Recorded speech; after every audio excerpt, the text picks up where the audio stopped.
Chaque jour, Charles et Carole vous présentent la leçon de l'école du sabbat.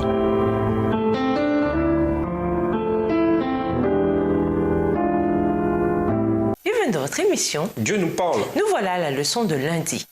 Le malfaiteur sur la croix est l'évangile éternel. Dans Apocalypse 14, verset 6, le message qui doit être proclamé au monde est l'évangile éternel dans la version Colombe. C'est un message d'espérance pour les habitants du monde qui, en soi, n'offre pas le moindre espoir. Lisons Luc 23, les versets 32 à 43. En quoi cette histoire révèle-t-elle la grande espérance de l'évangile éternel pour tous les pécheurs? Luc 23, les versets 32 à 43. On conduisait en même temps deux malfaiteurs qui devaient être mis à mort avec Jésus.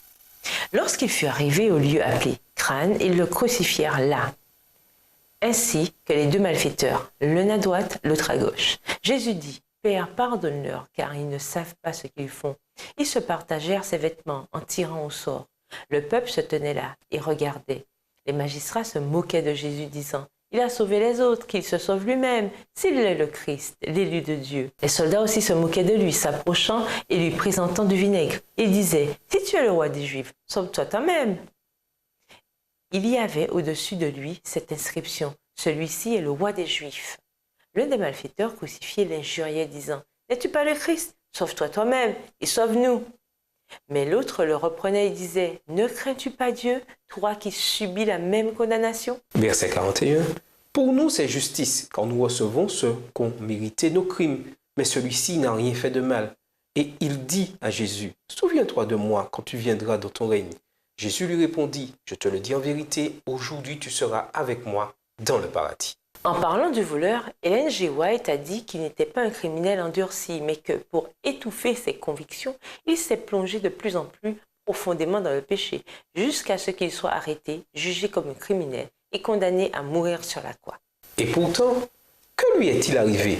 Suspendu à la croix, le malfaiteur entrevoit qui est Jésus, et il a crié, « Jésus, souviens-toi de moi quand tu entreras dans ton royaume. » Luc 23, verset 42. Et comment Jésus a-t-il répondu?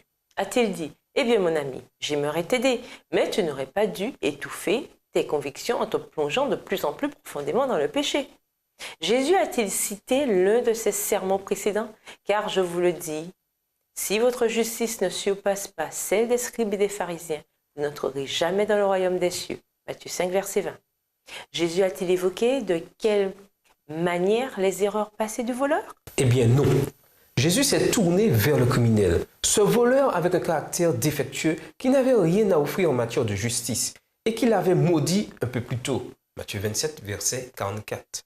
Le voyant comme un homme nouveau, Jésus dit en substance, « Je te le dis tout de suite, je te donne l'assurance tout de suite que ton péché, tes crimes, tes fautes sont pardonnés et qu'ainsi tu seras avec moi dans le paradis. » Luc 23, verset 43. Voilà l'évangile éternel, le fondement du message du premier ange.